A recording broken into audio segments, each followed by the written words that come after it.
Let kids be kids. Kids are not micro adults. They're kids, and they need to play. They need to experience. They need to sample different activities. A lot of the work that we're going to have endurance athletes do, we don't want to trigger a big stress response. We want to stimulate signals for cellular adaptation with very moderate, manageable systemic stress. Don't be a dickhead, because if you're a good person, if you are easy to communicate with, people will help you along the way. But if you're not, then they won't. Most of the time, the animal is just kind of grazing, looking for food. Sometimes the animal has to sprint for their life, and so they literally have to sprint for their life. So the life of the animal on the tundra is polarized from an intensity perspective. I'm sorry, folks. I wish I'd be a rich guy if I could tell you a shortcut, but my golden message to you is there are no shortcuts. The best shortcut is to figure that out quickly and do the work.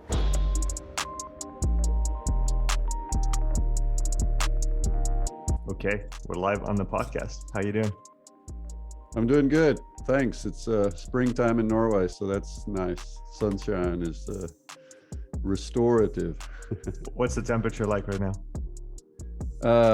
Well, it's only about 5 degrees C, so okay. But it'll warm up during the day. So everything's relative, but the days are still chilly. Do you know if the mornings are still chilly? Do you already have enough sun for vitamin D? Because I know if it's a certain degrees below I think it's 30 degrees above the horizon, you don't produce vitamin D. And then when it comes up, I know it happened down here for us about probably a month and a half ago, but up in Norway, I don't know what the angle now is like. We're in that phase where the days are getting much longer, and so it's good. We're in that. Norway is very polarized in the sense that the spring and summer is fantastic from a light point of view, and then the winters are just terrible. Okay. The days are very long in the summer and very short in the winter. Right, you get a big contrast between the two. I was in Vancouver for many years, and I guess it's same latitude as we're here in Switzerland, but at the same time, I mean, everybody knows Vancouver for the summer because they usually visit the summer, and it's nice for 2 months, and it's sunny and it's really hot. But then it's just 10 months of gray and rain, and I just every day of sun that we get now, I appreciate them so much more because I know what it brings us. Stephen, for those who maybe don't know you yet, somehow, could you give us a brief background of who you are and what you do? Well, quick background is that, you hear I'm not a Norwegian. I'm from Texas originally, born in California, grew up in Texas and in Arkansas, so southern United States, and did my sports background in that kind of environment, American football, track and field, things like that, and did a PhD ultimately in exercise science. Kind of was in that wave of sports science, exercise science that kicked in, I would say, in the early 80s in the United States, and just loved it, followed it, discovered it early and followed it through to a PhD. And then the unexpected was moving to Norway. Met a woman from Norway, and so life is often this mix of choice and chance, the hard decisions and the hard work, and then the random events. And so that's kind of what my career has ended up being a synthesis of, and I don't regret any of it. So I've lived in Norway for over 25 years, working as a sports scientist at a university here. How would you compare the climate? We were just talking about the temperature now compared to what you maybe lived for most of your life in southern US. Pretty much could not be more different. I grew up in the heat, and we did have snow occasionally, and especially up in Fayetteville, up northern Arkansas, we would have snow sometimes. And I can remember walking out in a spring morning in shorts, and by the night it was snowing, so things can change rapidly where I came from, just severe weather and all that. But in general, summers were really hot, and spring came early. February already was mild, and we were training, in it could be 30 degrees C in February. That's just not the case here. A 30-degree day might happen once a year. So yeah, so I don't know how I survived the heat, to be honest. It was just, that's what we did. 57 days in a row of 37 degrees C plus, and we just thought, well, that's us, we're tough. But now I'm like, no way would I go back there. So yeah, but in Norway, the weather is colder in general, but the beautiful summer days are absolutely fantastic. And I think maybe what's happened to me is I've learned to appreciate the seasons. You appreciate the ebb and flow of life, and maybe we were speaking just a moment ago about gardening, and gardening is part of that. You appreciate seeing the green come back every year, and the tie-in for me as a sports scientist, I'm interested in development and growth, and so I like watching people grow and plants grow and stuff like that. So growth is always there. That's a good analogy. From a cultural standpoint, could you talk about maybe the similarities and the differences that you've experienced moving to Norway from the US? Well, there's a lot, but maybe things that stand out and that you appreciate more, and then maybe other ones that the United States, and the southern United States in particular, we grew up in this kind of lift yourself by your own bootstraps kind of mentality. Very independent, very conservative. If something goes wrong in your life, that's your fault and you got to fix it.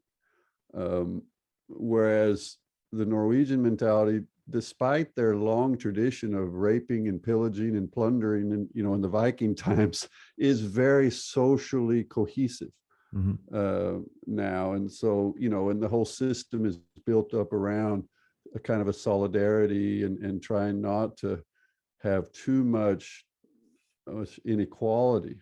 There is inequality, of course, but there's less, and there's an effort in the system to try to make sure that everybody's got a place to sleep and have enough food in their stomach every day. And so I have an appreciation for that. But I take some of both aspects probably in my thinking in my life, but from a standpoint of raising children and feeling safe and knowing that my healthcare works and things like that, I'm very pleased to live where I live today. And the sports systems, now if we go over to the sports side, I think the sports systems are also different. The Norwegian system is based on club sport. The clubs, which are typically very voluntary oriented, there's not a lot of money in the systems, but there's a tremendous number of hours of volunteerism. Whereas the American system traditionally has been built around school sport. With the schools as arenas for development, and a kind of a tier system for all the way from junior high school up to university scholarships as being the kind of developmental platform for professionals. And so that's very different. And they develop in different directions. The American system has become, the schools are becoming put under pressure by professional systems, these various organizations that are selling services to parents, and parents are, throwing their kids into this mill, hoping that that's going to help them get a scholarship. And I think that's a really big challenge in American sport, is the kids are getting eaten up by the good intentions of their parents often. And we don't see as much of that in Norway, at least yet.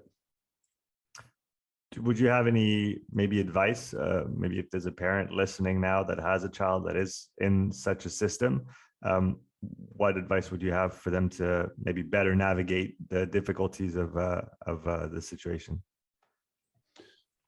Well, I guess the shortest message would be, let kids be kids.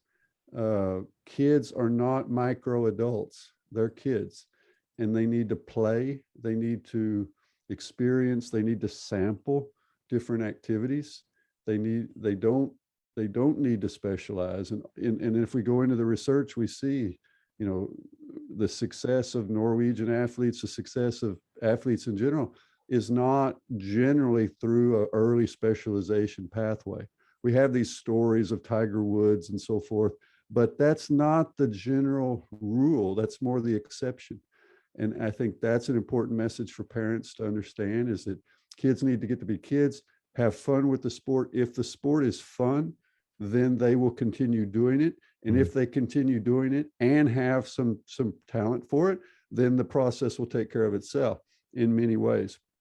But if they're being kind of forced into things and doing what mom and daddy think is best early, they will often burn out early.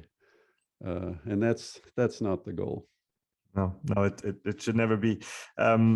That brings us to a topic that I find really interesting, especially recently, and with the conversations that I've had, is the general versus specific preparation. What importance, from your standpoint, does the general physical preparation, either phase or aspect of training, have for both amateur and elite athletes? And in your opinion, are we doing enough of it in general?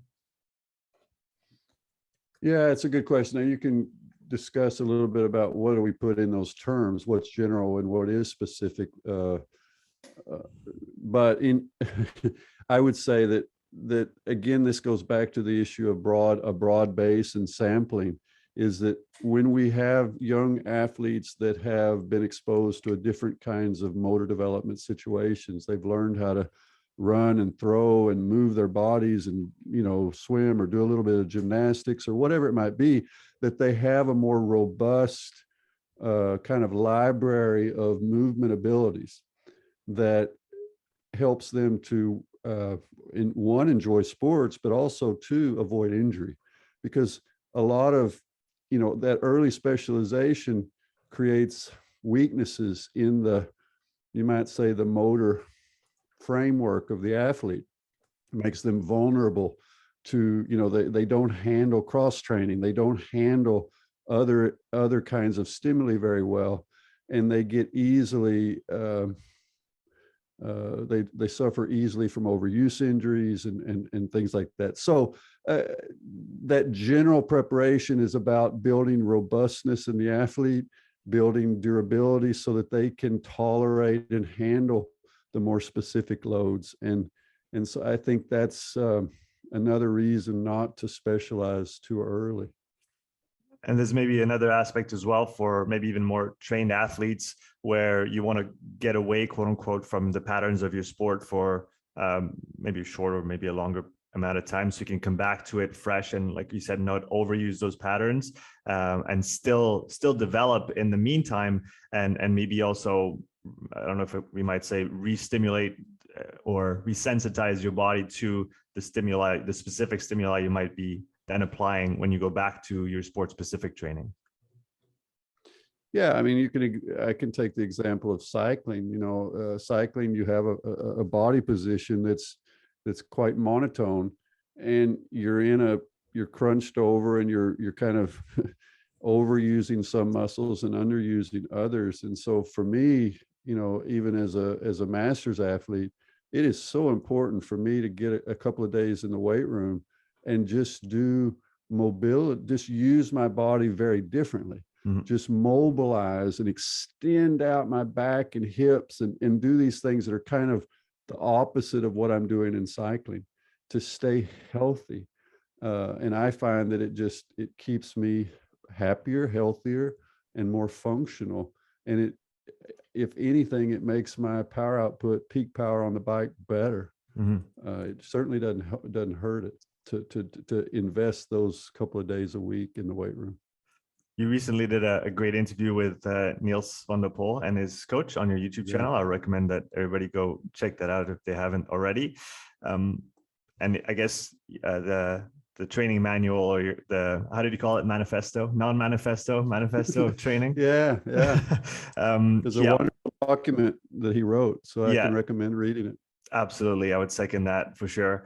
And that was a really, and from my perspective, a brilliant example of that general to specific, where I guess it was a very extreme model of that, but a lot of training on the bike and then a lot of specific training on the ice with not very much in the middle. And obviously he had a long career behind him.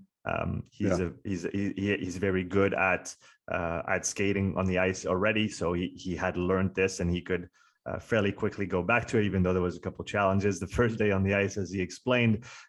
What stood out to you in this interview? What was the most, what were the biggest maybe lessons or aha moments that you took away from reading the document and then talking with him directly as well?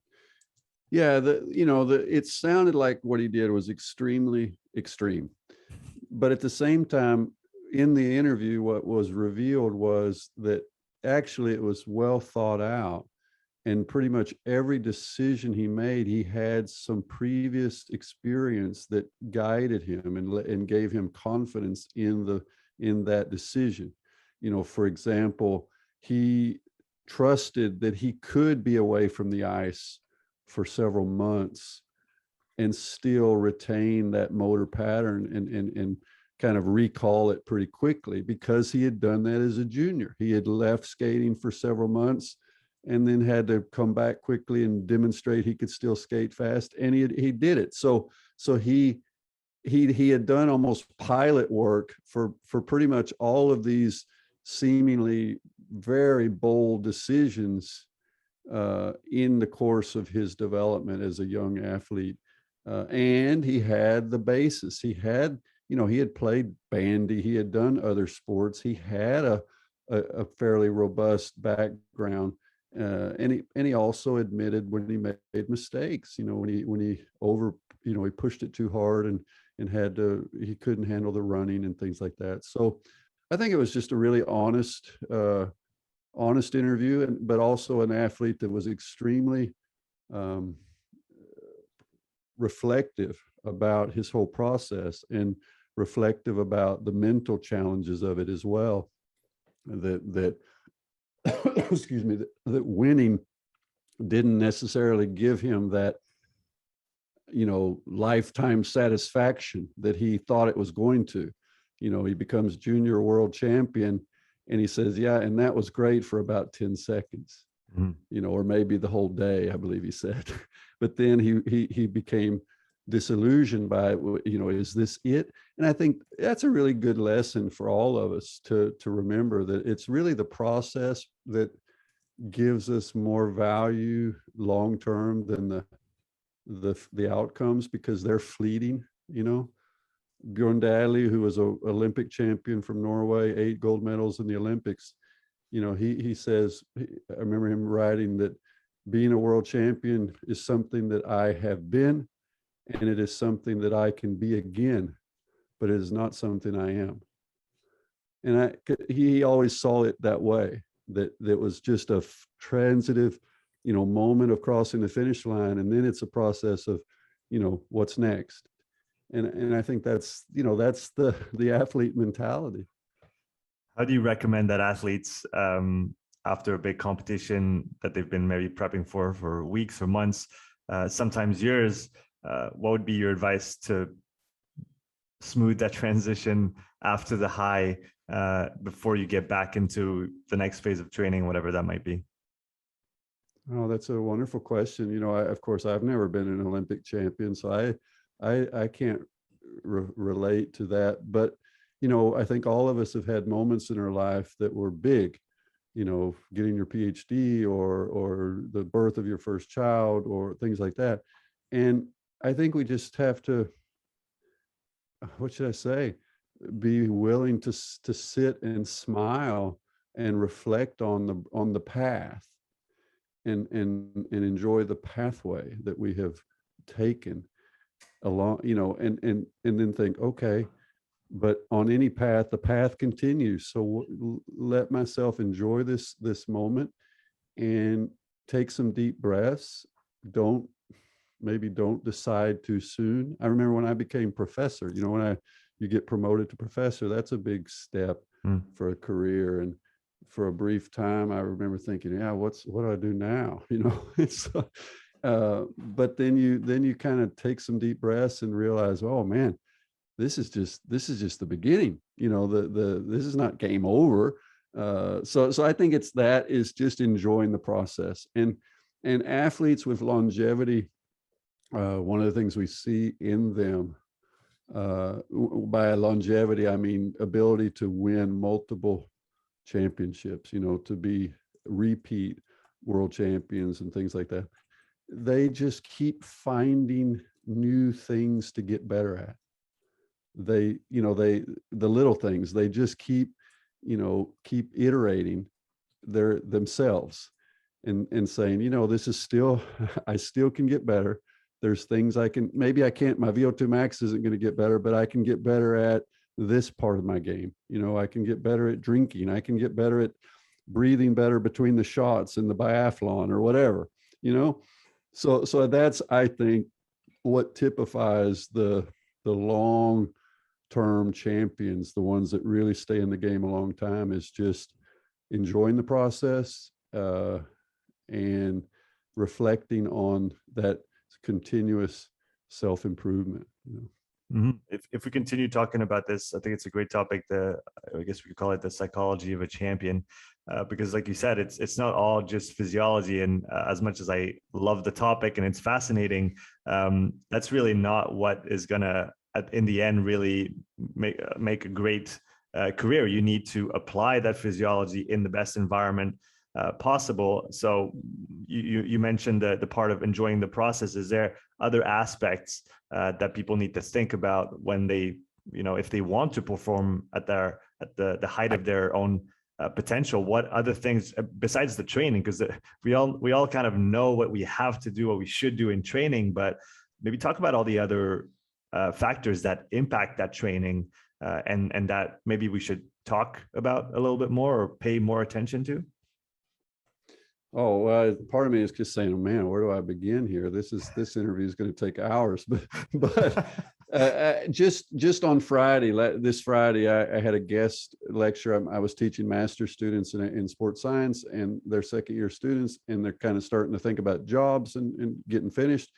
And I brought in a coach from the Uno X pro cycling team, Espen Ershold, who I work with a lot. And he's a great guy. And his training background, his father was a national team coach, but his personal background is psychology and therapy.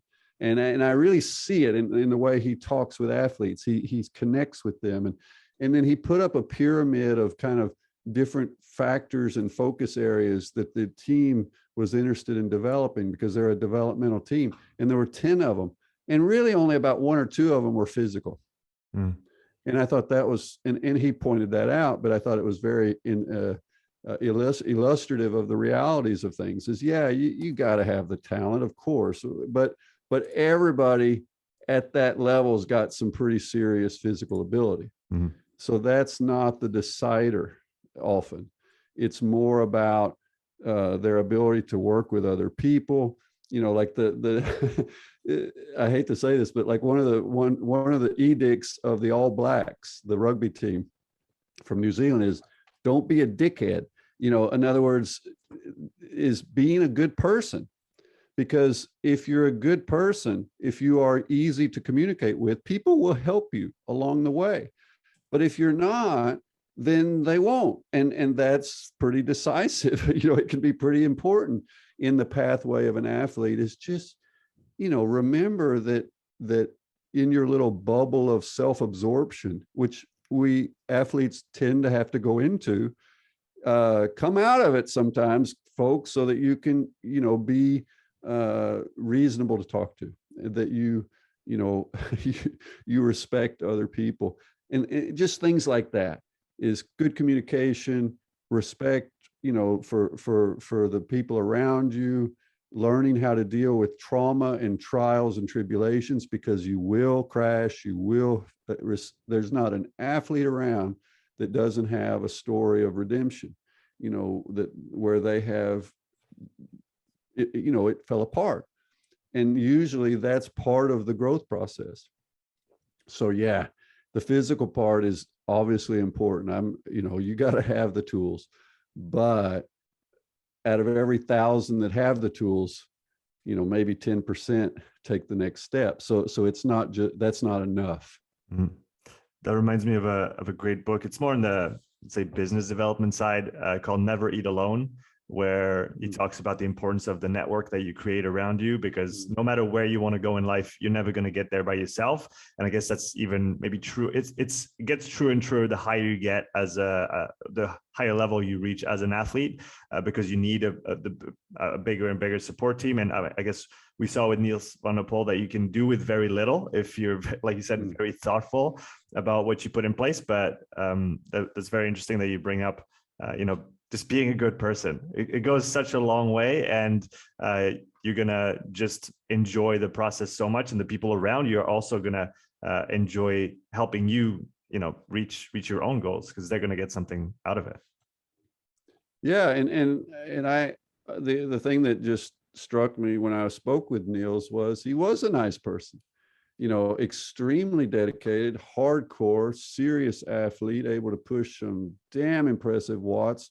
But at the end of the day, smiled and, said, "How are you doing?" And I think that's just, it doesn't get better than that. And so coaches enjoy working with people like that. And I've been lucky enough to meet a lot of athletes like that. So don't get me wrong.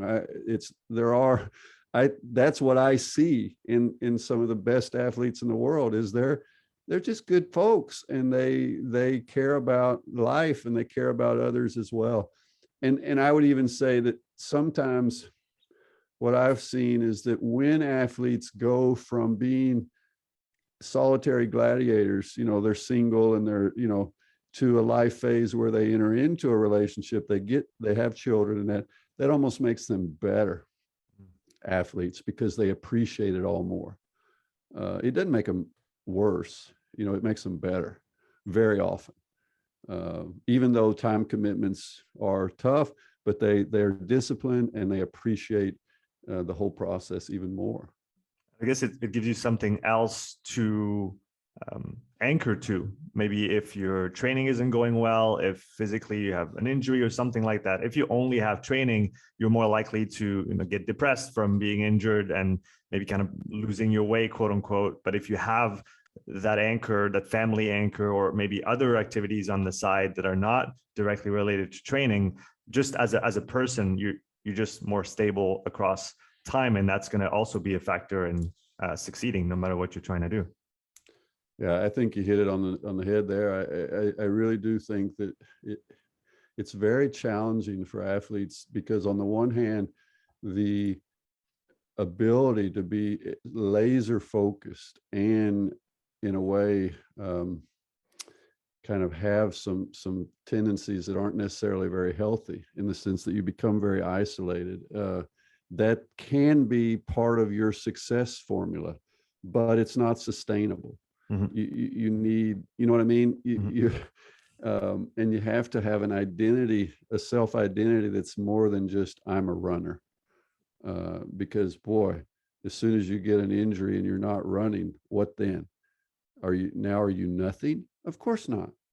So that's the vulnerability that happens when athletes are so invested in their identity as performers, because that's a fleeting thing no matter what.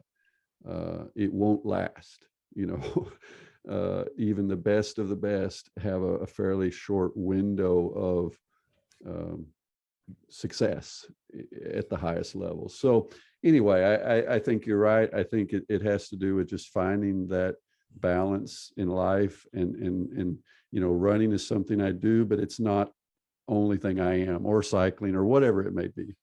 I've seen it in my own children, I've seen it in athletes, and I've seen it in myself. We've all gone through these phases where we feel like we lose our identity.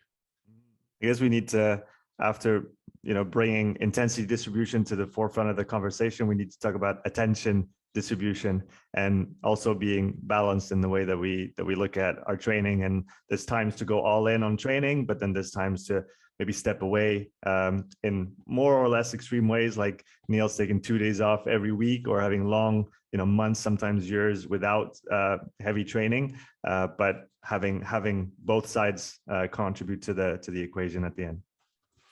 Oh yeah, and the 5-2 that you refer to there, if it's a big change of topic, but boy, that took some serious courage for an athlete to do. because it's so anathema to the thinking of athletes in general, is to take even rest days at all, and then to take 2 of them. But in a way, I would almost say there was genius in that, because of it was actually a kind of an extreme polarization of the stress load, that I'm not sure could work for everybody, but he had the mentality, he created the environment for himself to be able to do it, in the sense of, he did kind of isolate himself and create this environment so that 5 days a week he could, do these really heavy loads. And they discovered that when they did the double, 2 days of recovery, one day, we've all taken 1 day of recovery and it helps, but that second day, they said we could almost throw anything at him and he recovered.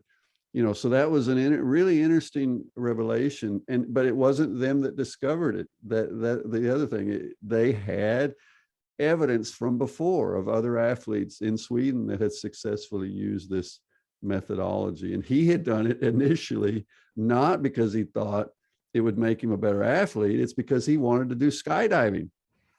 And the skydiving stuff happened on the weekends. So the only reason he started with a 5-2 model was that he wanted 2 days a week so that he could skydive with his buddies. And then when skydiving season was over, at one point he said, well, you want me to do, want to go back to a regular duty cycle, and the coach said, I don't think so, because this is working really well for you, So that was actually, if you hear the interview, that I thought that was really interesting, is he made a decision based on his mind of finding balance socially.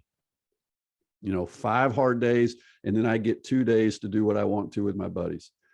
That was the initial decision that he felt would be, he said, if I'm going to work this hard, I've got to have a negotiation. That is the deal. If I can do it that way, I'll do it. So it was social, it was health, mental health.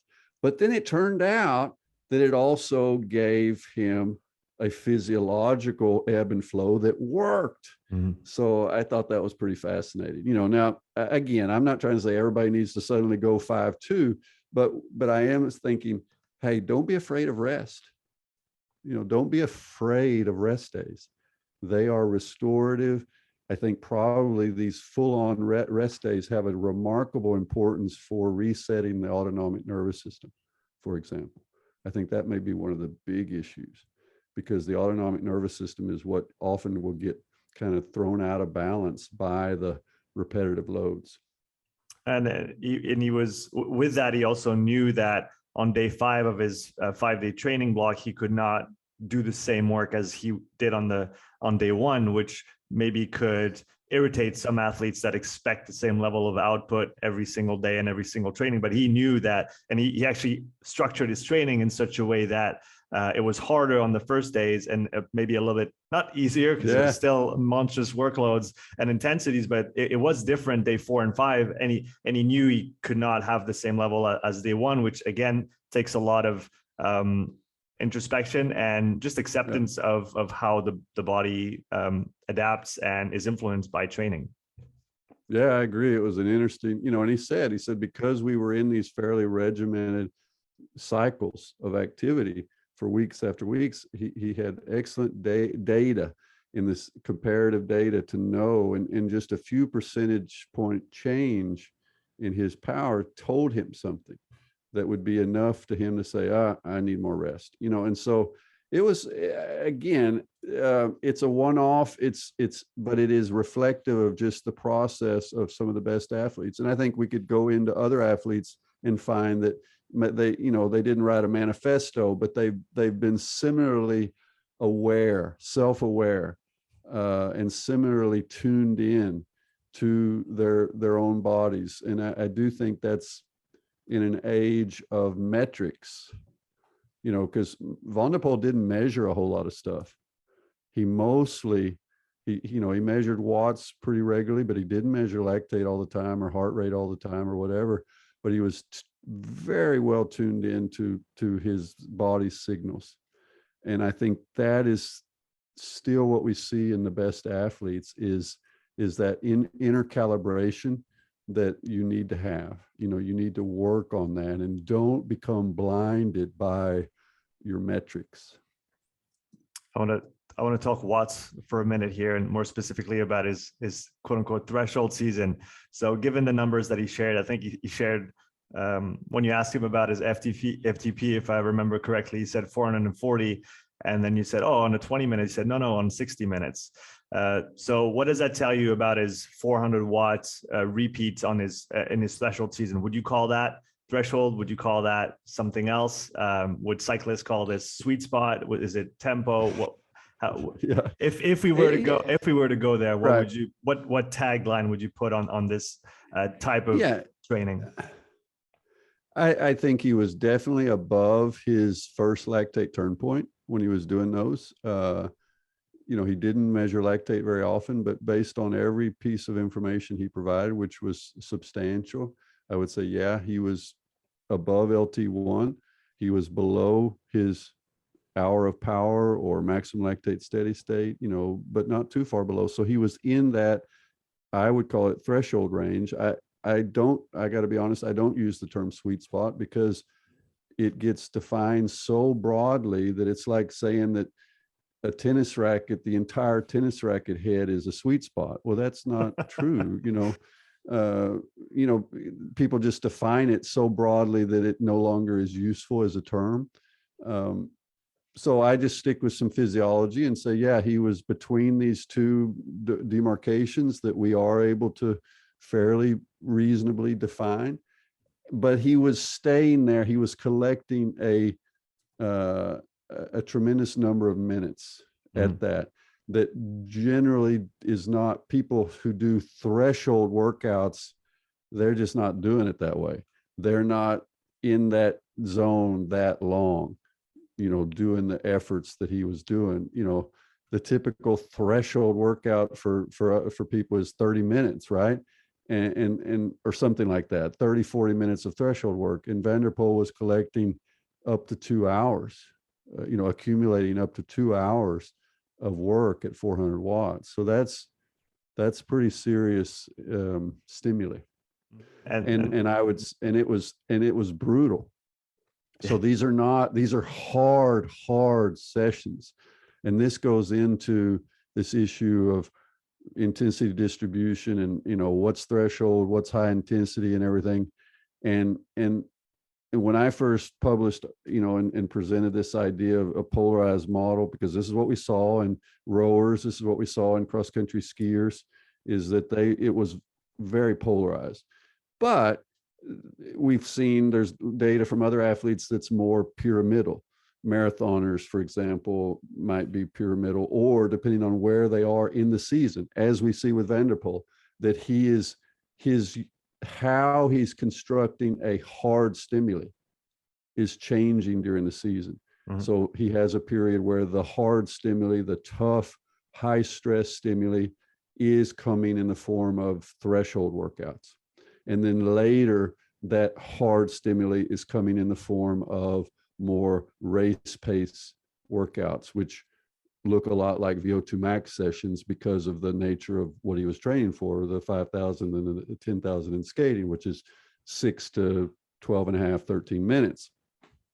So these days, after 20 years of looking at all this, I almost divide the intensity scale into just two parts: low stress, high stress. Mm-hmm. In the sense that a lot of the work that we're going to have endurance athletes do, we don't want to trigger a big stress response. We want to stimulate signals for cellular adaptation with very moderate, manageable systemic stress, autonomic stress and so forth, because repeating that daily is a nice recipe for stagnation and negative outcomes, maladaptation. So we have to manipulate the stress, the daily stress stimuli.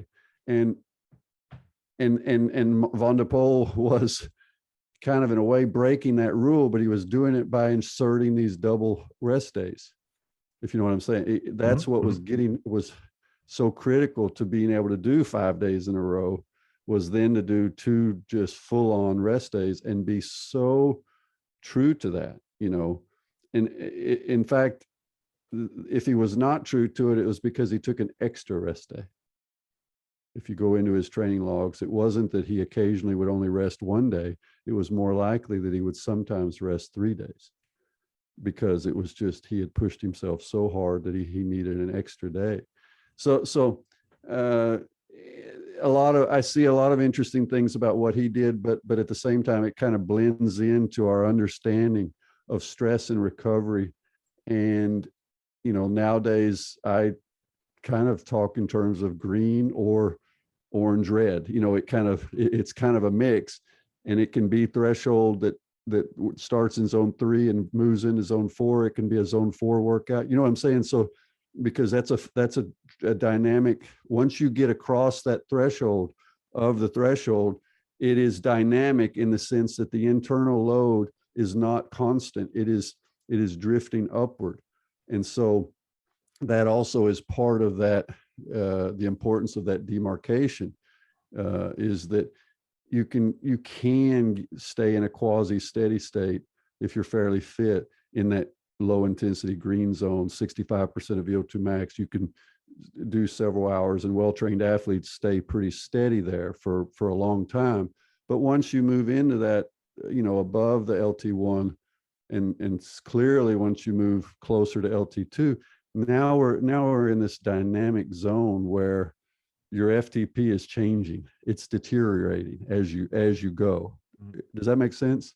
It makes a lot of sense. And I guess for me, when you talk about this, the term polarized comes to mind. It's not the right, I guess polarized has been assigned to high intensity plus low intensity training, kind of moderate plus severe distribution. But to what I'm trying to express is, like you said, moderate plus whatever you put above it is kind of the ideal distribution. And so you want a high volume below your first lactate threshold in the moderate domain, no matter what your discipline might be. And then the higher intensity stimuli, whether it's in the heavy domain or the severe domain, it's stress. And so you have to manage that in one way or another. And I guess that brings, I'll bring up one question that we had from Twitter, from Jamie, talking about the pyramidal versus polarized. And I guess you already answered partly here. And if we look at Van Der Poel's training, we see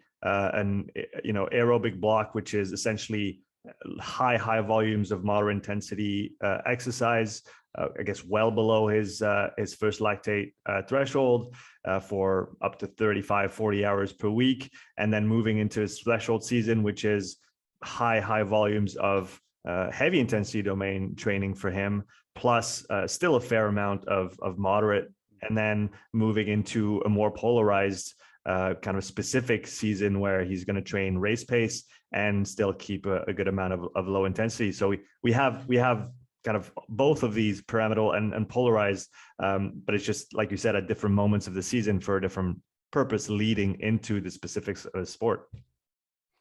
Yeah, and he is maintaining a substantial volume of that low intensity loading, even, at the same time he's doing these really tough threshold blocks and high intensity blocks. And to move away from just the singularity to a broader group, we recently published a paper, Thomas Haugen, Espen Tønnesen, Eivind Sandbach, and myself, on distance running, and that was categorized as 5,000, 10,000, or marathon. And we ended up separating those two because they tended to have different season builds, different periodization. But the similarity was, of course, the high volume of low intensity running. Low intensity, I have to put in parenthesis here, because obviously their low intensity is not our low intensity, but they're below LT1, and they're collecting a lot of kilometers there. However, the marathoners tended to do more pyramidal. They do more work at their race pace, which then is threshold or very close, and so it's pyramidal. Whereas the 5K, 10K runners will transition through a pyramidal phase into a more polarized phase. as they're approaching the season. Is a 5K athlete, that's very close to VO2 max pace for them. So this is the deal, is that what's characteristic for both of these models is a lot of green zone. That's the same. It's more a partitioning issue of threshold versus above, and that gets tricky because just yesterday I was doing a workout and I could show time and time again that what you see from power pace versus what you see from cardiac response, the one looks like threshold and the other looks polarized, right? They don't match up always. The central point of view versus the stochastic work at the local muscular point of view. So this whole discussion is sometimes built up around a false dichotomy, I would say, and so the real dichotomy that I think, and I'm just being as honest as I can be, the real dichotomy that is very useful to have kind of be tuned into is the stress clock dichotomy, in the sense that normal training, we need to recover on a 24-hour cycle, because that's kind of the nature of our biological rhythm, and it's the nature of our training rhythm, is that we need to be reasonably recovered every 24 hours. And that is achievable when we're collecting or doing a lot of work in that lower intensity spectrum. That's the daily grind, of just generating a good stimuli, 4 hours on the bike, low intensity, 90-minute runs, whatever it might be. And then periodically we need to insert these higher intensity stimuli, but then the clock changes, because now the recovery clock probably goes from 24 to say 48 hours, and maybe even 72 hours, depending on age and load and things like that. So now the recovery clock is extended, which means then that I'm not going to be recovered fully tomorrow when I wake up, or in the afternoon when I'm going to do my workout. And that has to be taken, I have to take that into account. So these two recovery clocks, the daily and versus the extended from the high stress workouts, those have to be integrated in a sustainable way. And then it comes down to, all right, how many days a week can I, put the hurt on where that recovery clock is going to be much longer and still be sustainable and still achieve the overall volumes of training I need to achieve, and the overall frequencies of training that I need to achieve, and keep it healthy. So that's the magic, and we can talk training intensity distribution all we want, but I think fundamentally it comes down to stress and recovery balance. That's the decisive kind of thing. And to a certain extent that improves, I think, with training. At least we've published, and I think others have published, data that suggests that highly trained athletes recover faster to a certain extent. But this becomes a little bit of a chicken and egg question, because you don't know for sure whether they are elite athletes because they recover faster or the process of training has improved their recovery. You with me? I'm with you. Yeah, good. On that very topic, could you talk a little bit more about the nervous aspect, central nervous system aspect, and hormonal responses that we might see below lactate threshold 1 and above lactate threshold 1, and the major maybe differences that we see that might explain some of the maybe differences that we see in the way that people can tolerate this kind of moderate intensity work versus the higher intensity trainings. Right. Well, I always, when I was working with speed skaters, I always talked about how what we were trying to do was broaden their dynamic range for their mobilization, so that at low intensity they were really comfortable and they could move well at low blood lactate, at low stress, but then they could mobilize and really push when they needed to. And that's kind of what we want to see from the sympathetic nervous system. We want to, the parasympathetic balance, we want to be able to quickly come down. Resting heart rate is low, breathing is very relaxed. The mind is at ease. We want to be able to bring it down and be there most of the time. But then we want to be able to mobilize and draw out that big sympathetic response when we need it.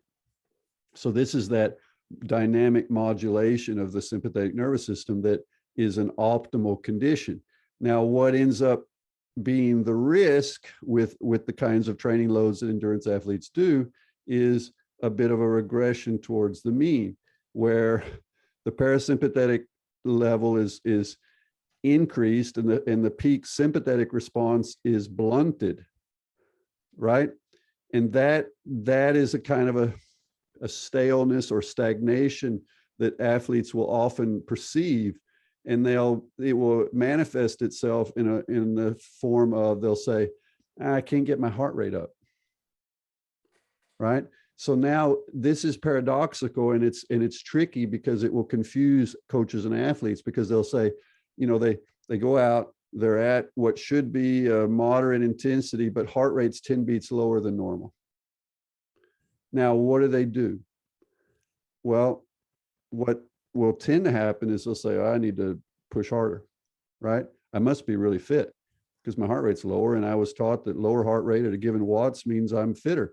And that's true usually, but in a high performance environment where you're training a lot, that 10 beat reduction in heart rate that happens too quickly, almost kind of overnight, that's not positive. That is evidence of a parasympathetic hyperactivity. That is a deleterious, it's a strain response. And the way it goes away is rest. You gotta rest more. And so this is what we see. And it is, I've even asked athletes on Twitter, what do you see more often? Heart rate too high or heart rate too low for a given workload? And it's heart rate too low. That's the one that is more common. The brakes come on.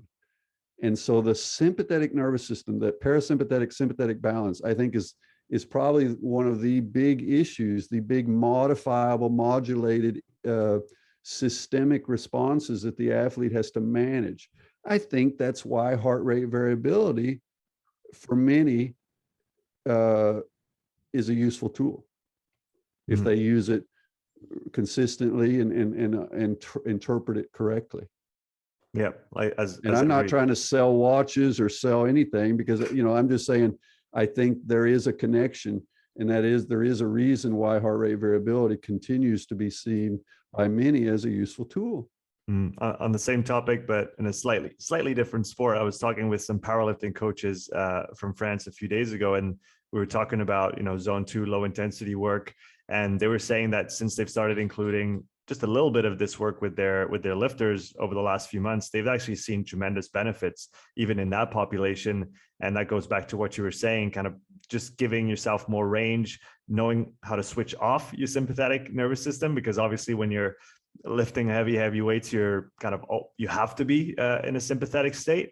And so having the quality, the ability to, I guess, have some autonomic variability and come back to that parasympathetic side to better recover and then be ready to, push hard again, applies across the board, whether it's endurance sports or strength sports as well.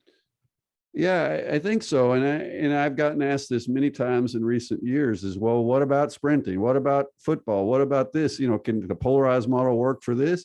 And so I'm very careful not to, try to stretch too far. But we've published on sprinting, we've published on middle distance, and now we published on distance running marathon. And all three paint the same picture, that you do have to manage the stress. You have to manage the high and low intensity sessions. You need a lot of volume, a substantial volume. And then to get that, you've got to modulate the stress, the daily stress. Even, I remember listening to an interview of a MMA guy with Joe Rogan, who makes a lot of money doing all this, these long podcasts. And he was basically describing a polarized model of MMA training. I was really fascinated, because he was just saying, you can't hit each other in the face every day. You can't do those really extreme sessions every day. In fact, you can't do them very often at all. They're just too tough. They're psychologically tough. They're mentally or physically tough. So you do a lot of repetitions, a lot of, repeating, automating different movements, but not pushing the body so far into that injurious zone. But then they do have to go there some. They do have to do some pretty significant sparring at times. And so he was describing very much the same kind of process. I think it's kind of a universal. And I think we could see it even in animal behavior and just the evolutionary nature of where does polarized training come from? It's survival. Most of the time the animal is just kind of grazing, looking for food. Sometimes the animal has to sprint for their life, and so they literally have to sprint for their life. So the life of the animal on the tundra is polarized from an intensity perspective. And it's probably, we could say the same for the human evolution, is that there are some signaling mechanisms that somehow have been influenced by that reality. And it's still part of our genetics. It's a very, very interesting comparison. I want to stick with intensity distribution for a few questions here. Jacob asked on Twitter as well, if we talk about a long moderate intensity ride, so if we take zone 1, probably more zone 2 with that question, and we look at lactate levels over a 1 hour, 2 hour, 3 hour ride, do we want to try and respect that, I guess maybe a plus 0.5, plus 1 millimole increase over baseline, even on those very long rides, or can we allow that lactate value to climb up if we're stretching the time, or does the lactate rise just mean that we're doing too long or too intense for our current capacity? That was a convoluted question, Sean. The convoluted part was 100% me. Jacob asked a very simple question, and I made it really, really complicated. No, but I get it, and it is tricky, and it is there. I don't have if I was so brilliant, I could just give you the answer, man. I'd be making a lot more money here. But these long sessions, we want to build out durability. Often one of the things that typifies the endurance athlete will be a periodic long session, where we're going to stretch in the extension. I always talk about intensity and extensification, or extensity. And some workouts you're intensifying, and other workouts you're extensifying. But the reality is those extensive workouts can also be high stress if they get pushed too far at a given workload, because even in that green zone, it's a quasi steady state.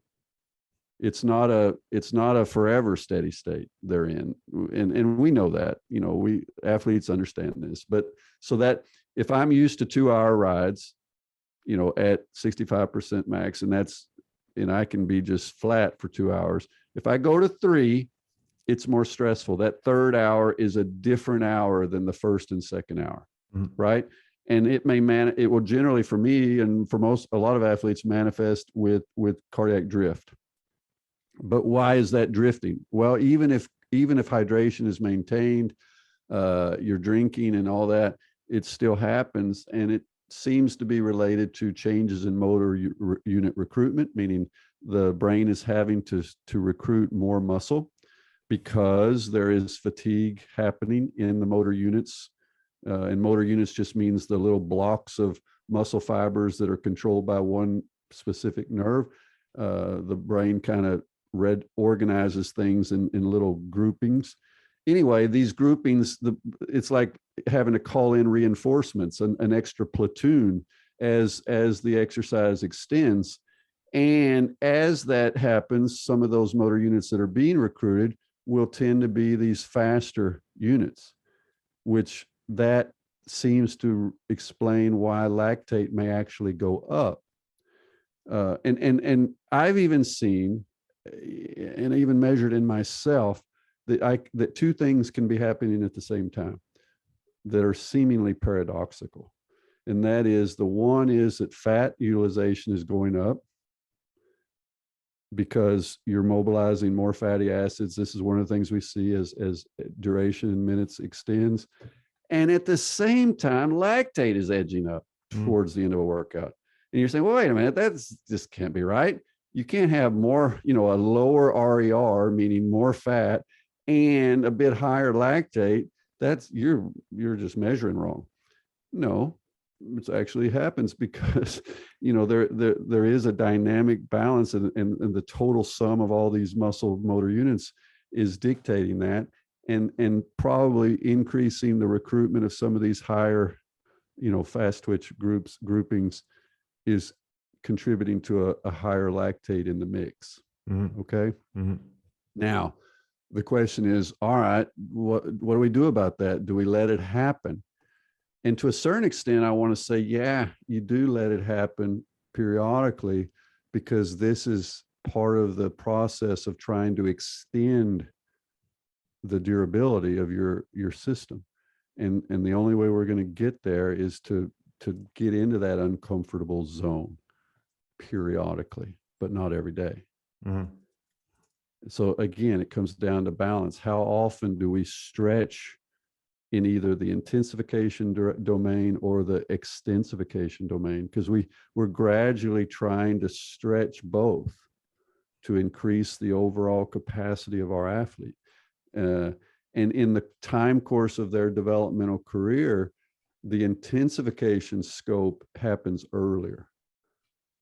And what I mean by that is they hit their VO2 max, their 5-minute power, their 6-minute power, those kinds of measures, even their FTP, that peaks out pretty early in their career. I spoke with Tim de Klerk, and who's the El Tractor, and he said, yeah, my FTP hasn't changed in any meaningful way in several years, but he says, I still feel like I'm stretching out in terms of just being able to go longer, to be able to handle more kilometers and still produce powers that are useful to my team.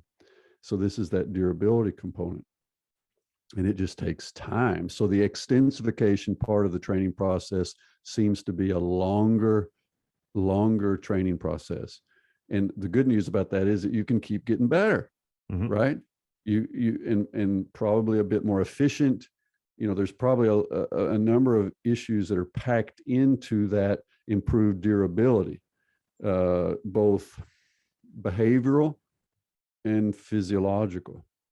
By behavioral, I mean just learning how to manage your body, to drink on a schedule, to also gut adaptation. We see is now as the data comes in from these longer races over years, and the nutritionists, the wonderful work that's being done by the sports nutritionists, that's part of the training process, is training the gut to handle big volumes of both fluid and carbs. And so I think that's at least part of it, but then there also are some adaptations happening at the muscular level and maybe systemic level as well. So it's a long, it's a long process, but I guess my take-home message to listeners would be that be very weary or careful about doubling down on intensity, because that is the default. Our default process is, if it's not going well, train harder. If you're not sure what to do a hard interval session. That's kind of, I don't know, it appeals to the human brain, maybe. But what we see with the successful athletes is that they are better at almost doubling down on volume, on getting the work, doing the work, and extending, because the VO2 max takes care of itself, to be honest. If you're training a reasonable volume, the VO2 max is going to move up. I guess it maybe goes together with just our rhythm of life, and what I guess, society and everything around us requires of us on a daily basis. And I guess the argument of time is always the one that pops up the most, is I don't have time to do more, or I guess then the conversation has to be how bad you want it, because it is a prerequisite, maybe not for the race next weekend, maybe not for 3 months from now, but if you want to actually keep getting better over the next decade or two, then it's a non-negotiable. You have to make the time to put in those hours, because that's just what it takes. Yeah, and that's true for if you want to be a scientist or a violin virtuoso or a top politician. I mean, you got to do the work. You got to put in the hours. I don't think there's a shortcut to that, despite our, short-term memory kind of society. It still comes down to doing the work and being able to manage and tolerate, and not only tolerate, but actually at some level appreciate and enjoy a high frequency of stimuli. Endurance athletes train often. It's like, if you want to play the piano, you need to probably practice pretty often. You don't see virtuosos saying, 2 days a week is enough. I'm good. No, they don't do that.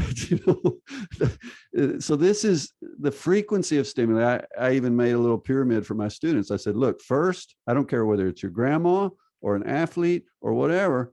The first thing you do is you try to increase the frequency of stimuli.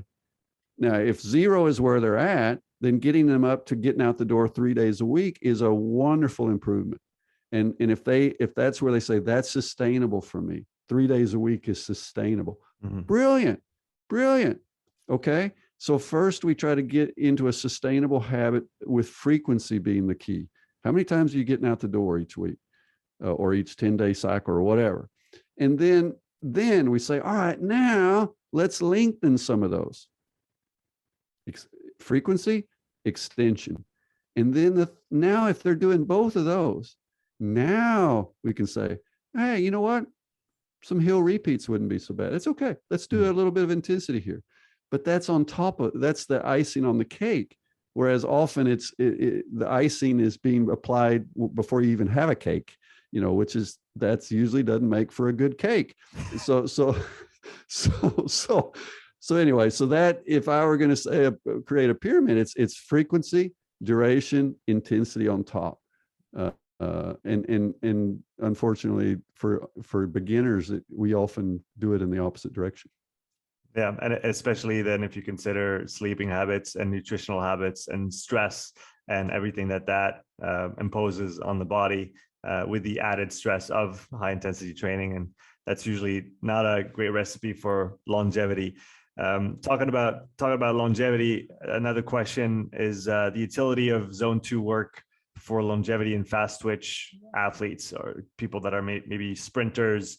Do you see, and we talked about this briefly before, do you see any relevance to this kind of work? And if so, should it be more on the higher side of that moderate domain, or more on the lower side of that? When you say zone 2, are you talking in a 5-zone model? Or yes. That's the first thing I always have to ask people is, what's your system here? Yeah, I'll try to talk. I'll usually say domain if I'm talking about moderate, heavy, and severe, and I'll usually say zones if I'm talking about 5+.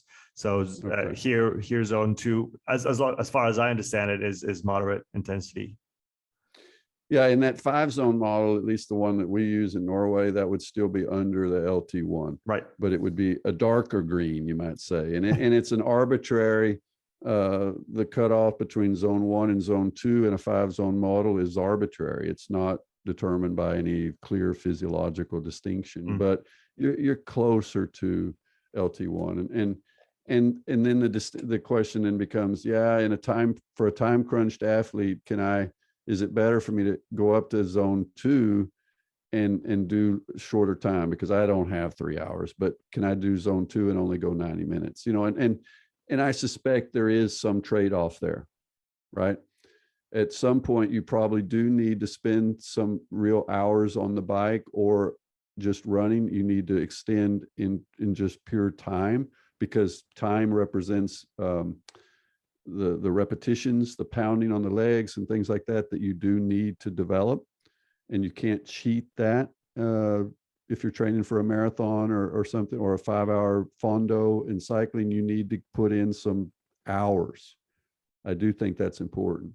So I'm kind of hedging my bet here, but in the daily grind, yeah, I think you can push up into zone 2 and do a little bit shorter, because it's an interaction between intensity and duration that we're trying to achieve. Now, when you ask the question, can I, these lower intensity work, is it useful for a sprinter? Or, well, I would say we kind of have to change the calibration a bit if we're talking pure sprinters. I don't think a pure sprinter needs much slow intensity running. They don't need to jog a whole lot. I don't know of any world champions, Carl Lewis, and on up, where we have some data on them that did any meaningful volumes of just jogging around the track. They just didn't do that very much, a little, but I mean, at his peak, it's been said that Carl Lewis was training 8 hours a week, 8, so let's put things in perspective. But the polarization for the sprinter, for the MMA athlete, for the maybe even the rugby athlete to a certain extent, but particularly these sprinters and so forth, the polarization is more subtle.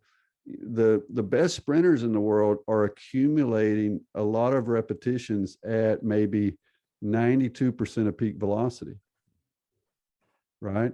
But that's a big difference to be moving it to doing 150s at 90 or 92% versus 100%. That's huge from a power perspective, from a mobilization perspective, and from an injury risk perspective. So their polarization, they're using this model in a way, but it's the calibration is different. Are you with me? I'm with you. They're not running at 65% of peak velocity. That's just useless. But because of the steep, the nonlinear relationship between power and velocity, going from 100% down to 92% is a big change. Yeah, it's like 92% is kind of their zone 2 or their moderate domain. Yeah, in a sense, and they can handle a lot of reps at that speed, and they get better. But they also have to. It takes years to be able to tolerate those volumes at 92%, at those high velocities. And then if we think specifics from a metabolic standpoint, well, what are they going to be using during the race? It's those really fast switch fibers and big motor units. And if you want those to have more capillaries, more mitochondria, even though they have less than the type 1, then you need to build that up with volume in some way or another. And I guess in part, that's maybe what this 92% work does, is that it's going to develop those fibers that are then going to be put under heavy strain with those 100% efforts, just like we might do with the type 1 fibers for the endurance athletes. Yeah, and they both end up winning for the same reason, in the sense that the classic race, we saw the Liège-Bastogne-Liège yesterday in cycling, 6-hour race, and it was won by an athlete, Evan Van Der Poel, that was able to, with 29 kilometers left, to just break away and go into a time trial mode. And he's already been on the bike 5.5 hours, right? And now he says, time to fly, well, that is remarkable durability and high intensity repeatability. Well, when Usain Bolt was winning 100-meter sprints and 200-meter sprints with apparent ease at the end of races, where it looks like he just turns on an extra gear and runs away from everybody, that's not what's happening. He's just maintaining his speed somewhat better than the other guys who are fading, because he's got better speed endurance, partly a function maybe of there's different reasons why that's true, but it looks like he's leaving the field. They're just leaving him, right? He's continuing to run at a constant speed and they're fading, and then he's waving goodbye from ahead. So both of these settings, you're seeing the same thing. You're seeing that what is winning these races is the ability to sustain longer, not a higher peak power.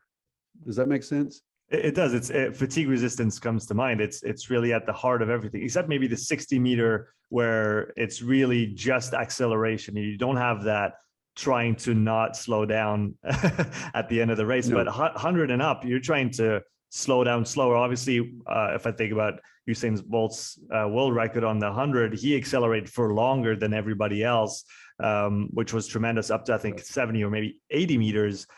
So he just had to maintain his top speed or try to not decrease too much over the last 20, where others might have to hold that for 30, 35 meters. And more for the even less trained athletes. So fatigue resistance is at the center of the conversation, whether you're talking 100 meters or 6 hours on a bike. It is. And so, it's at the heart of every discussion. You got to have, obviously, 100% of a very low value doesn't help you very much. I mean, don't misunderstand. Usain Bolt had tremendous peak velocity as well, but they all do at that level. And in the same way in endurance, everybody's got a big FTP in the World Tour. They all do. Let's face it. I mean, I work with developmental athletes in Norway, and I'm like astounded by their numbers, but they're not winning spring classics yet. They may, one or two of them may someday, but they're not doing it yet. Why? Because they don't have those numbers after 6 hours on the bike. There's some nice, I think, research. I don't know if it's preliminary, but I had James Sprague on the podcast, and he was talking about fatigue resistance and looking at power duration profile rested and power duration profile after, I think it was 2000 kilojoules of work. Right.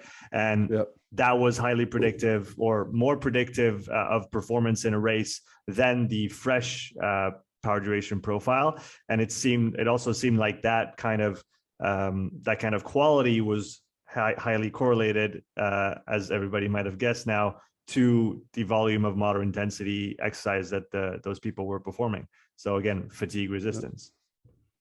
Yeah, that's the long game, and it's not very sexy. It's not, it's just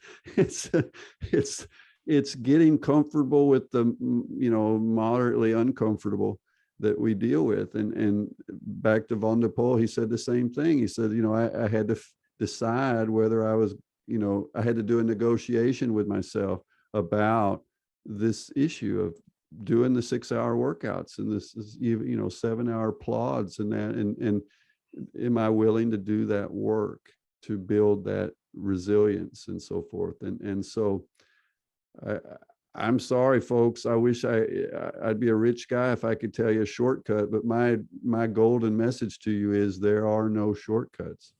The best shortcut is to figure that out quickly and do the work and not waste time going through getting hurt and doing a bunch of silly stuff where you try all these, fly and die programs. That is your shortcut. Is I'm going to take you straight to the final solution, which is do the work, and it'll get you there. Stay healthy, enjoy it, find balance, train as often as you can in a healthy way. And that is your shortcut. I mean, that's your process. So if I'm going to make it easier, quicker for you, the only way I'm going to help you is I'm going to help you not do a bunch of silly stuff before you figure that out. That's a good way of putting it. We got a couple more Twitter questions, and then I've got a few more questions for you if you have the time. Talking about Brad is asking about percent VO2 max at VT1 and VT2. Is there any reference numbers that you usually look at on those? Does it depend on the measurement technique, the method, anything that we can rely upon to maybe orient training for a given athlete if we have those numbers? Well, I guess my first thought would be for a lot of athletes that first turn point will be lower than you think. Mm-hmm.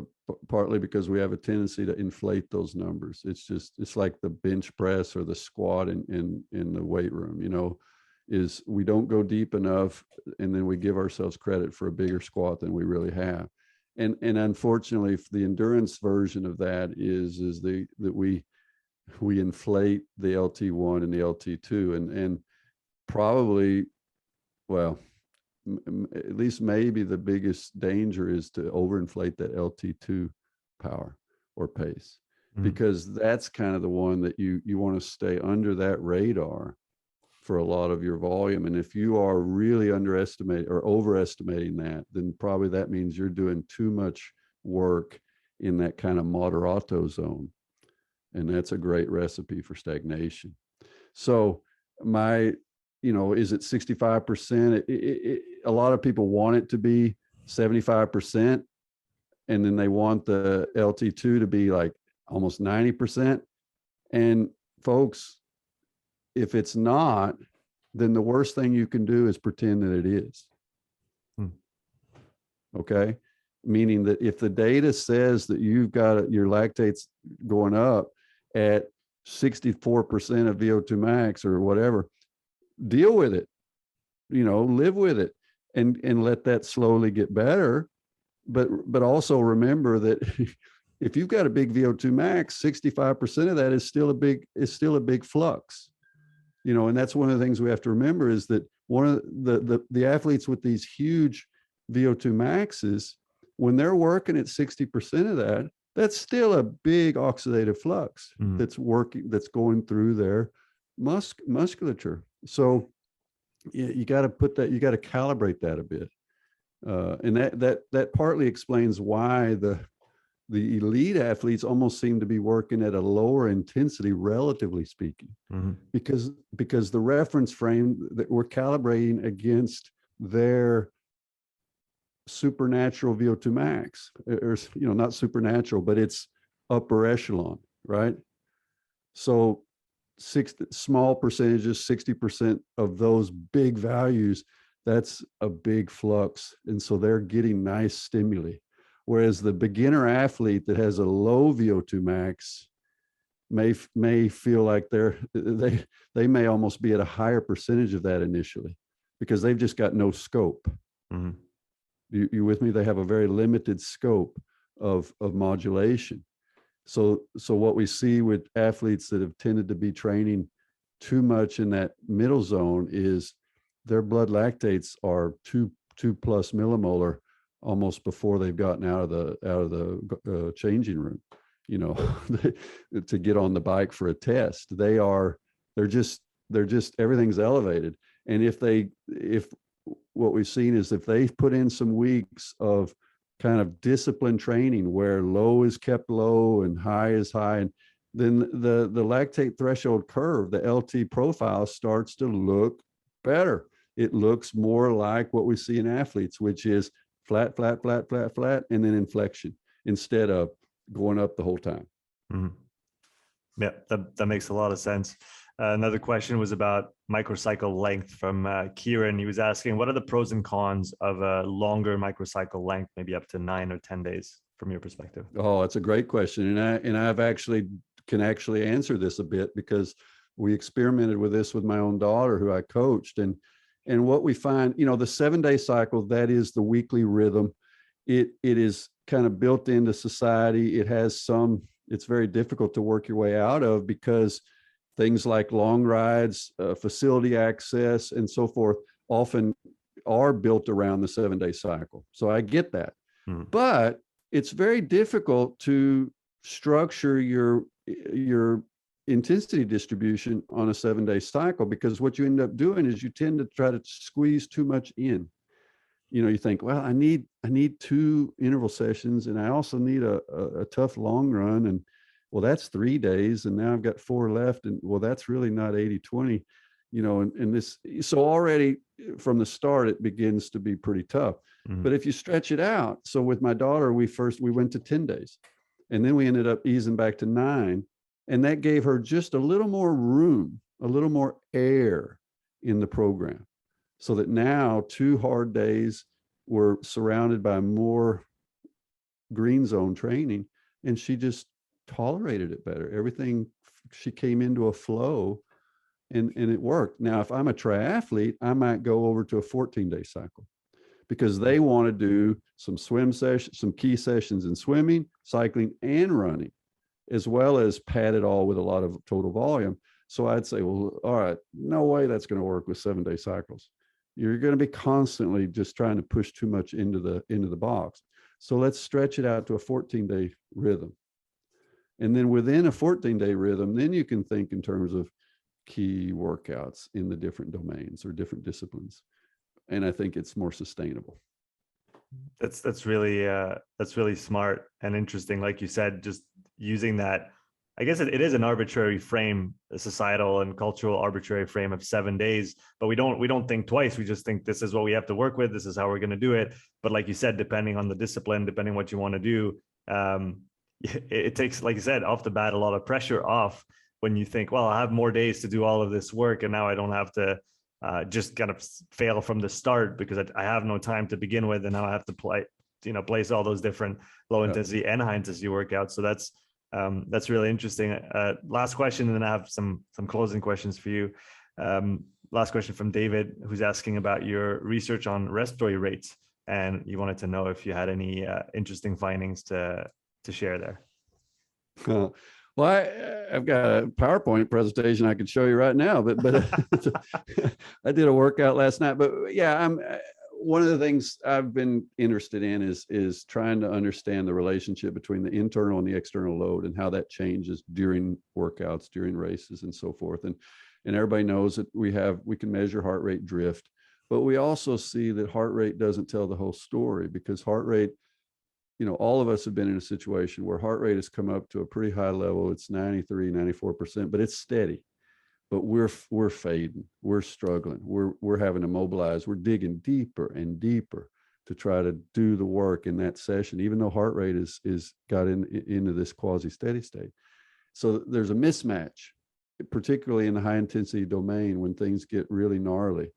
And what we see is that breathing matches much better with the realities that the athlete is facing here, that the mobilization demands, that the fatigue.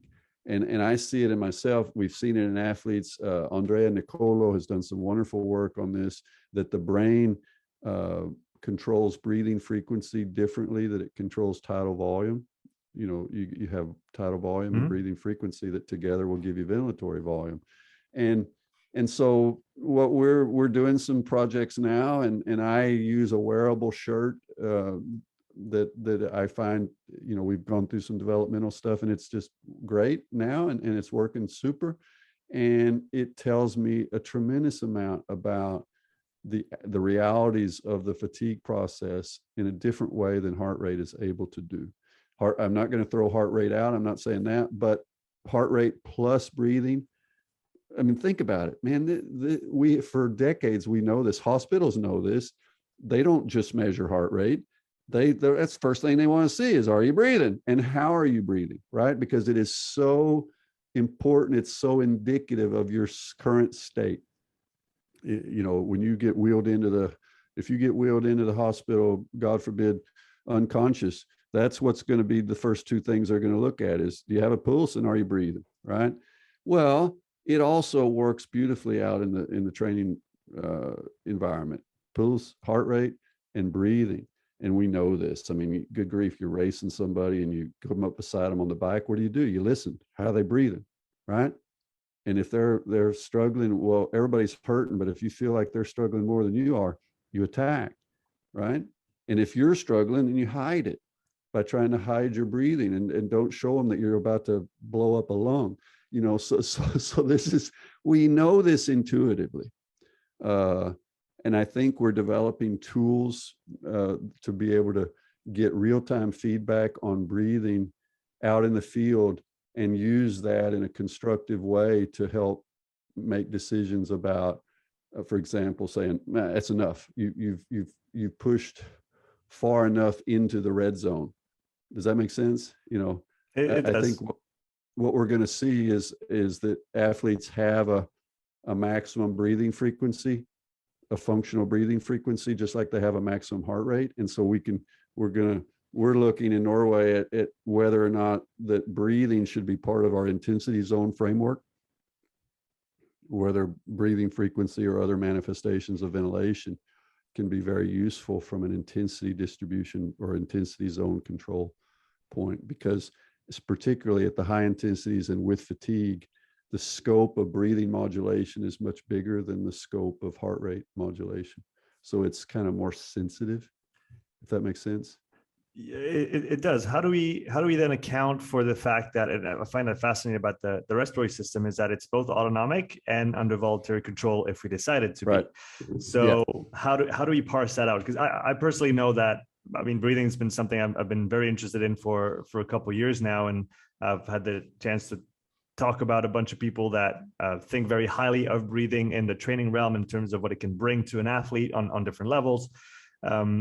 For me, at the very least, knowing that I can control my breathing and have a positive impact on my feeling, how I feel about the effort. I know that if I'm hyperventilating, it's going to feel harder than if I can control my breathing, keep my tidal volume high, and reduce my frequency. I feel like it does help me. Now, whether it's actually does it actually translate to any physiological benefits or not, I guess we could talk about this for a long time. But from an RPE standpoint, if I breathe better, I'll probably feel a little bit better. And we know how much RPE matters. I mean, in your triad of the three Ps, perception is part of this. So how do you account for that? How can we conduct a study, whether it's on a group or an N of one, and say, I'm going to look at my breathing, but at the same time, I know that I'm looking at my breathing and I know that I can influence my breathing voluntarily. Yeah. And it's a great question. And I think we have to be able to have two thoughts in our head at the same time, I guess, on this, because as soon as I think about my breathing, I tend to influence it. But at the same time, it is, I think I have been guilty, as most physiologists have been guilty, of just neglecting breathing completely. We've just seen it as something that is automatic. It's not limiting. If you're healthy, if you're not smoking, if your lungs, if you don't have asthma, if you have normal lung function, then we basically, decades of research have suggested that breathing is not the limiting factor for VO2 max, for example. And I still go with that. I'm not going to throw that baby out with the bathwater. But breathing is a mechanical process that requires energy. And just like running cadence and cycling cadence, and that there are more or less efficient ways that are probably individually manifested, breathing in general, we see that when frequency goes amok, it's inefficient. That's true in running, that's true in cycling. If you fatigue and start just spinning because you're not able to produce sufficient force, it's a downhill spiral, usually. You with me? I'm with you. And breathing is similar in the sense that when we really start hyperventilating, and this is not an efficient mechanism, or as efficient of a mechanism for oxygen and CO2 exchange. And athletes some of them know this, and at least in Norway, where they do a lot of altitude training and they've had physiologists up with them on the glaciers for decades, I know at least one of them, he talks about this, about getting control of your breathing when you get into that panic mode, that air hunger mode of consciously deepening the tidal volume and trying to get a little bit of control on the frequency. And at that moment of crisis, and it may literally free up a little bit of oxygen because you reduce the work of breathing. Because a deeper breath with a lower frequency is more metabolically efficient than a high frequency. You with me? And so I think there's both physiology that we can observe, and let's face it, in general, when I'm cruising along, I'm not thinking about my breathing. So it is possible to get some good data on what's going on with breathing. Most people are not thinking about every breath, and we tune into other things, and then breathing does its own thing. But I think one of the interesting things about the new wearable technologies will actually be the pedagogical tool, the wearable as a pedagogical device, meaning a learning tool for helping athletes see their own breathing behavior in real time, and then use that feedback to kind of try to make changes. Right now I'm experimenting a lot with nose breathing. I'm just seeing what I can, how much of my training I can do just breathing through my nose. Because I do think there's some really interesting research about that the air that moves through the nose, there are differences versus the air moving through the mouth, particularly at rest, but also during exercise.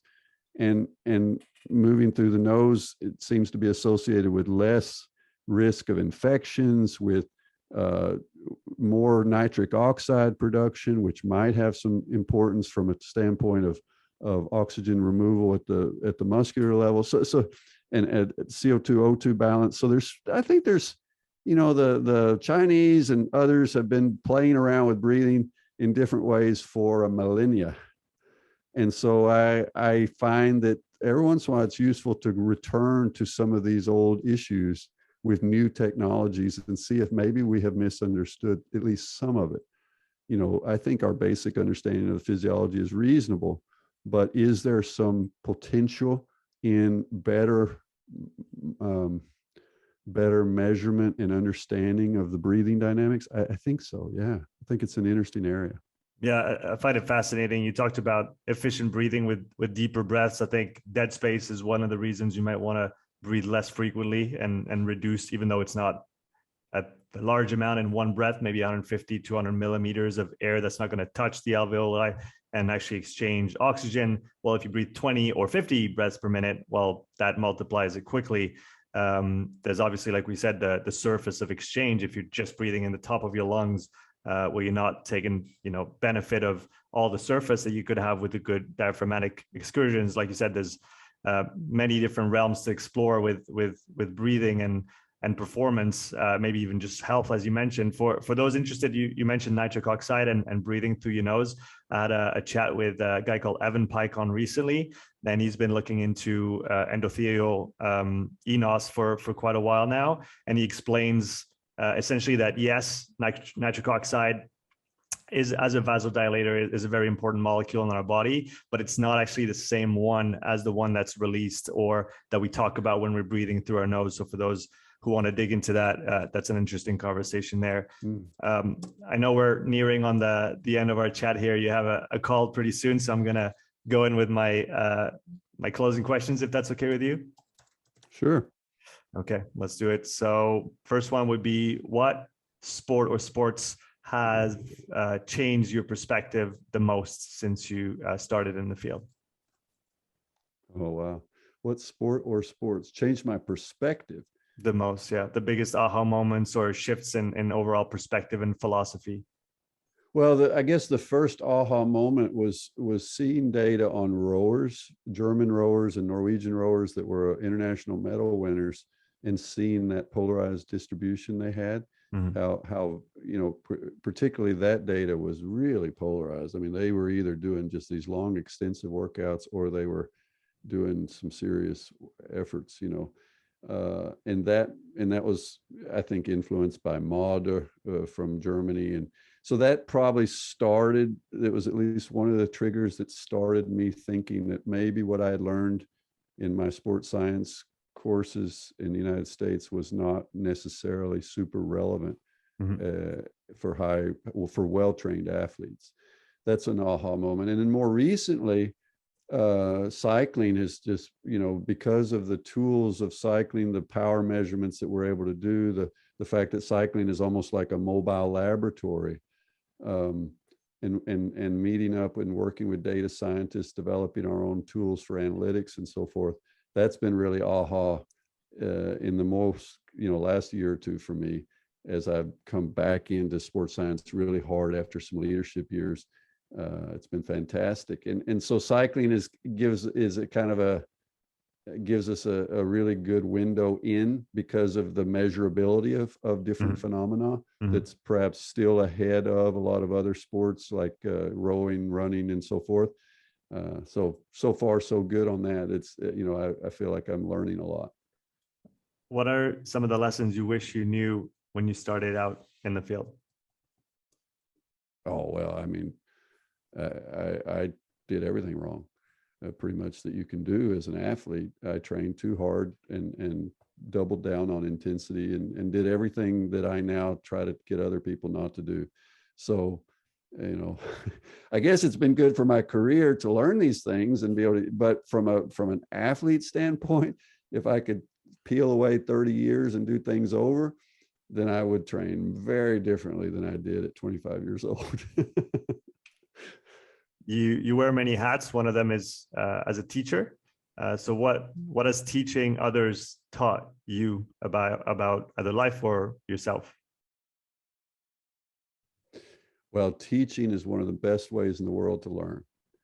I say that to my students. If you want to learn something, then figure out how to explain it to somebody else. That process makes you have to understand and think about how you are presenting, and it makes you have to look at it from different angles and try again and say, oh, okay, wait a minute, I guess that didn't work. Let me try to explain this a different way. And just that process, it's almost like the knowledge that you're trying to exchange or present. You look at it in a three-dimensional way. Does that make sense? Instead of looking at it just in a 2D format, I'm walking around it now in a 3D way, and I'm saying, oh, wow, there's, when I get on the backside of this, it's different. It looks different. I need to explain that. And so I think that is what is wonderful about teaching, is that the teacher learns as they teach. It's really not just me teaching. I'm learning stuff along the way, and that makes teaching for me still very enjoyable.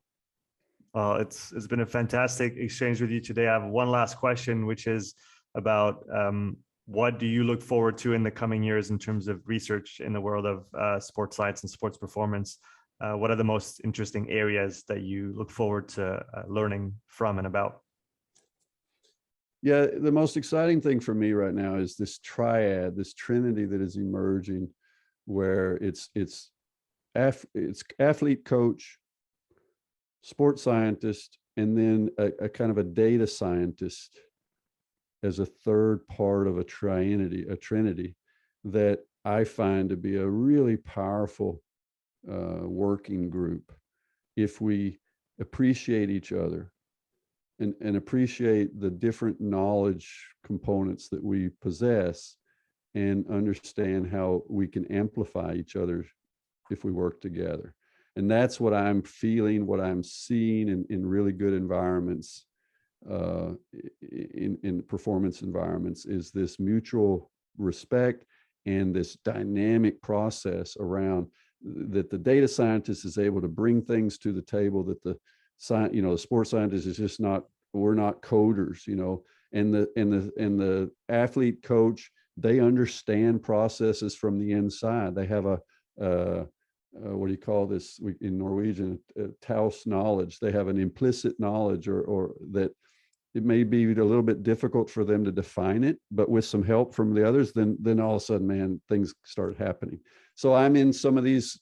I have a couple of these little trinities working, and it's really fun. And I think that it's the present, but it's also the future of how we do things in sports science. Stephen, thank you so much for coming on the podcast today. It was honestly an honor and a pleasure chatting with you.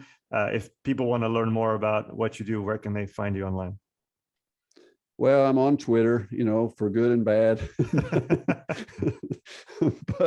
But I think it's a great place for me to be, in a sense that I have this wonderful group of people that keep me honest and help me learn as I go. And then, of course, the research is available on Google Scholar, ResearchGate. Those access points are useful. But I guess Twitter is my main kind of social media these days. And then I make some videos. I do have a YouTube channel. I forget about that sometimes, but I do make some videos that might be useful to people. All right, well, I'll put all those links in the show notes for people to go and dive into a little bit deeper. Thanks again. It was great. Thank you. Good luck. Thanks for listening to this episode. If you would like to support the podcast, please take a few moments to leave a written review and a 5-star rating on Apple Podcasts. If you want to watch this episode again, you can find the full video recording on my YouTube channel. You'll also find hundreds of hours of free content, all my podcasts, my thoughts of the day, structured presentations, and more. So don't wait, go subscribe, and I'll see you in the next episode. Take care.